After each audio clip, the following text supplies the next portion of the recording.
अस्सलाम वालेकुम स्टूडेंट। हम डिस्कस कर रहे थे सॉल्यूशंस ऑफ ट्रिग्नोमेट्रिक इक्वेशन, जिसमें सबसे पहले आपको मैंने अलजेब्राइक इक्वेशंस के through solution of an equation समझाया, जिसमें हमने एक सिंपल इक्वेशन ली है। ठीक है, तो अब ये भी एक इक्वेशन है, उसका हमने सॉल्यूशन फाइंड किया है। तो अगर हम इस x को किसी ट्रिग्नोमेट्रिक वैल्यू से रिप्लेस कर दें, ठीक है, ट्रिग्नोमेट्रिक वैल्यू से मतलब sine, cos, tan, secant, cosecant, ठीक है। तो अगर किसी इक्वेशन में कोई भी एक या एक से ज्यादा ट्रिग्नोमेट्रिक फंक्शन इन्वॉल्व हो तो उस इक्वेशन को क्या कहेंगे? ट्रिग्नोमेट्रिक इक्वेशन कहेंगे। ठीक है, उसको सॉल्यूशन किस तरह से फाइंड होगा वो एक अलग टॉपिक है। तो सबसे पहले हम उसकी जो डेफिनेशन है वो डिस्कस कर लेते हैं, या इंट्रोडक्शन भी आप कह सकते हैं। तो चलिए इंट्रोडक्शन कर लेते हैं कि ट्रिग्नोमेट्रिक इक्वेशंस होती क्या है, फिर उसके सॉल्यूशन पे भी आएंगे कि उसका सॉल्यूशन किस तरह से फाइंड करेंगे।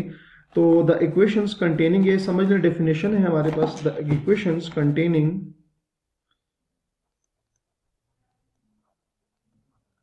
the equations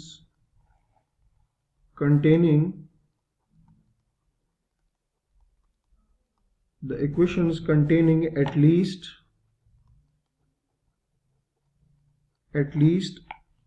one trigonometric function, at least one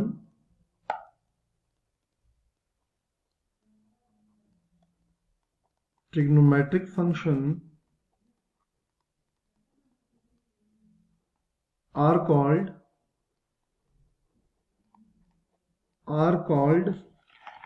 trigonometric equations, are called trigonometric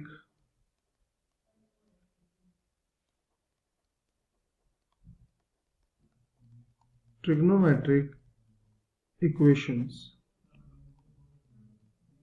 ठीक है, तो वही बात होगी कि मैंने आपको समझाया कि अगर ऐसी एक इक्वेशन हो जिसमें कम से कम एक ट्रिग्नोमेट्रिक फंक्शन इन्वॉल्व हो तो उसको हम कहेंगे ट्रिग्नोमेट्रिक इक्वेशन है। ठीक है, ट्रिग्नोमेट्रिक फंक्शन से हमारे पास 6 ट्रिग्नोमेट्रिक फंक्शंस होते हैं, sine, cos, tan, secant, cosecant and cot. तो उनमें से कोई एक हो, एटलीस्ट एक होना चाहिए, उससे ज्यादा भी हो सकते हैं। आप एट अ टाइम 6 के 6 आ सकते हैं, 2 भी आ सकते हैं, 3 भी आ सकते हैं, 3 भी आ सकते हैं, 4 भी आ सकते हैं, लेकिन कम से कम एक होना चाहिए। ठीक है, क्योंकि उसी एक की होने की वजह से वो ट्रिग्नोमेट्रिक इक्वेशन बनेगी। ठीक है, तो यहां मैं एग्जांपल उसकी बता देता हूं आपको। एग्जांपल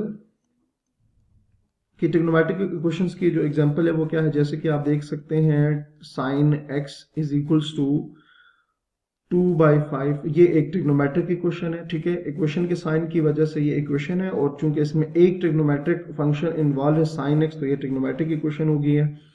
अच्छा, उसके अलावा secant x is equals to tan x, ये भी एक, इसमें आप देख सकते हैं इस इक्वेशन में दो ट्रिग्नोमेट्रिक फंक्शंस इन्वॉल्व हैं, तो ये भी ट्रिग्नोमेट्रिक इक्वेशन है।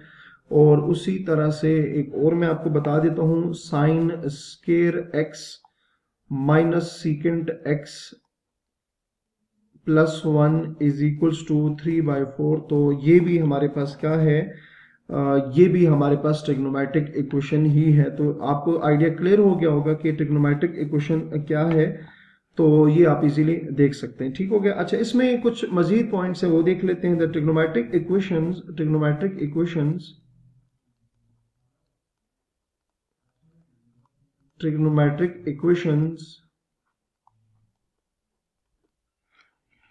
have an infinite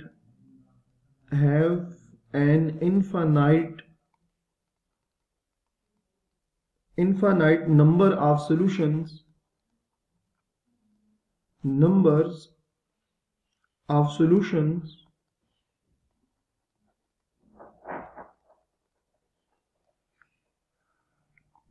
due to the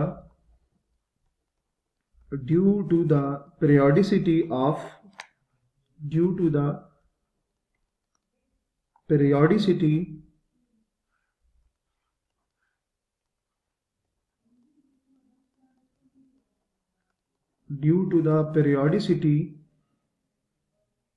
of the trigonometric functions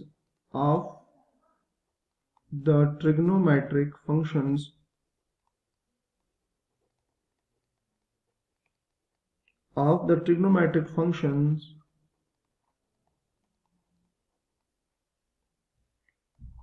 ठीक हो गया। अब उसकी वजह क्या है कि हमें पता है कि ट्रिग्नोमेट्रिक फंक्शंस होते हैं वो पीरियोडिक होते हैं। पीरियोडिक का मतलब क्या है कि वो एक खास इंटरवल के बाद अपनी वैल्यूज जो है वो रिपीट करना स्टार्ट कर देते हैं। ठीक हो गया। जैसे साइन 30 है तो साइन 30 की जो वैल्यू है वो आती है आपके पास 1.5। तो उसके अलावा अगर 30 में अगर आप देखें तो 390 पे भी साइन की जो वैल्यू है वो आएगी 1/2 आएगी या 0.5 आएगी।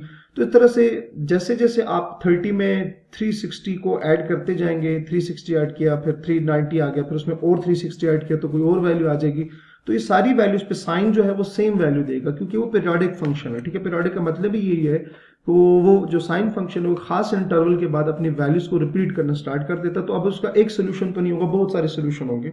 तो इसलिए हमने ये बात कही है कि जो ट्रिग्नोमेट्रिक इक्वेशन है उसके इनफाइनाइट नंबर्स ऑफ सोल्यूशन होते हैं ड्यू टू द पीरियोडिसिटी। ठीक हो गया। अच्छा, अब इस चीज को मजीद क्लेरिफाई करने के लिए हम देख लेते हैं। फॉर एग्जांपल हमारे पास लेट से एक ट्रिग्नोमेट्रिक फंक्शन है। ट्रिग्नोमेट्रिक फंक्शन हमने वैल्यू फाइंड करनी है साइन थीटा की। Sine theta is equals to 0। ठीक है, इसका मतलब ये हुआ कि मैं यहां थीटा की जगह ऐसी कौन सी वैल्यूज पुट करूं, कौन से एंगल पुट करूं कि जिसके पुट करने से साइन आंसर 0 दे। ठीक है, तो आप अगर चेक करें ना स्टूडेंट, तो हमारे पास अगर क्वाड्रेंट वाइज इसको देखा जाए, लेट से मैं एक एक्स एक्सिस और वाई एक्सिस के थ्रू आपको समझा देता हूं ये बात। ये हमारे पास वाई एक्सिस हो गई, ये हमारे पास एक्स एक्सिस हो गया। ठीक है, अच्छा मजीद यहां देखें, यहां पर 0 एंगल होगा। ठीक है, यहां पर 0 होगा। यहां आपको पता है मैं चलो इसका कलर चेंज कर देता हूं, यहां पर 90 होगा। और अगेन मैं इसको दोबारा मतलब एक्स एक्सिस में मैं व्हाइट कलर यूज करूं, ये आएगा हमारे पास 180 डिग्रीज। ठीक है, यहां पर आ जाएगा 270 डिग्रीज। ठीक है, और दोबारा यहां मैं आऊंगा तो मेरे पास आ जाएगा 360 डिग्रीज। ठीक है, क्योंकि ये पूरा एक रोटेशन कंप्लीट होगा तो ये आ जाएगा 360 डिग्रीज और मजीद इसमें 90 ऐड करा तो चलता जाएगा चलता जाएगा चलता जाएगा। ठीक हो गया। अच्छा, अब यहाँ आप देखिए, मैं आपको ये समझाना चाह रहा हूँ कि यहाँ मैं थीटा की जगह ऐसा कौन सा एंगल पुट करूँ कि जिसपे साइन अप्लाई करूँ तो 0 आ जाए। अब हमने एक बात की कि इसके तो चूंकि ये ट्रिग्नोमेट्रिक, पहली बात तो ये कि ये ट्रिग्नोमेट्रिक इक्वेशन है क्योंकि इसमें आप इक्वल का साइन नजर आ रहे हो। साइन थीटा एक ट्रिग्नोमेट्रिक फंक्शन है तो ये ट्रिग्नोमेट्रिक इक्वेशन होगी है। तो थीटा की वैल्यूज ऐसी ढूंढनी है कि जिसको मैं साइन में पुट करूं और आंसर आ जाए 0। तो ऐसी बहुत सारी वैल्यूज होंगी। आप चेक कर सकते हैं कि अगर थीटा की जगह 0 पुट, हर वो वैल्यू आपको पता है कि साइन 0 जो होता है 0 होता है, साइन 180 भी 0 होता है। हर वो वैल्यू जो कि एक्स एक्सिस पर बनती है, हर वो एंगल जो कि एक्स एक्सिस पे बनेगा, साइन हमेशा उसका आंसर 0 देगा। ठीक है, मैंने क्या कहा, हर वो एंगल जो कि एक्स एक्सिस पर बनेगा, चाहे इधर बने चाहे इधर बने, ठीक है, वो हमेशा साइन की वैल्यू 0 देगा। ठीक है, तो आप देख सकते हैं यहाँ 0 जो है वो एक्स एक्सिस पे है, ये भी आंसर 0 देगा। ठीक हो गया। अच्छा, उसके अलावा आपको ये जो 180 है मतलब पाई, ये भी एक्स एक्सिस पे ये भी देगा। तो plus pi and minus pi दोनों अगर आप पुट करें ना इसमें तो आपको आंसर जो है वो क्या मिलेगा, 0 मिलेगा। उसके अलावा प्लस माइनस 2 पाई जो है वो भी आपको क्या, और अप टू सो ऑन, ये सारे के सारे आपको वैल्यूज क्या देंगे, साइन की वैल्यू 0 देंगे। ठीक है, तो नेक्स्ट हम इंशाल्लाह यहीं से कंटिन्यू करेंगे। तो अपना बहुत सारा ख्याल रखिएगा। अल्लाह हाफिज।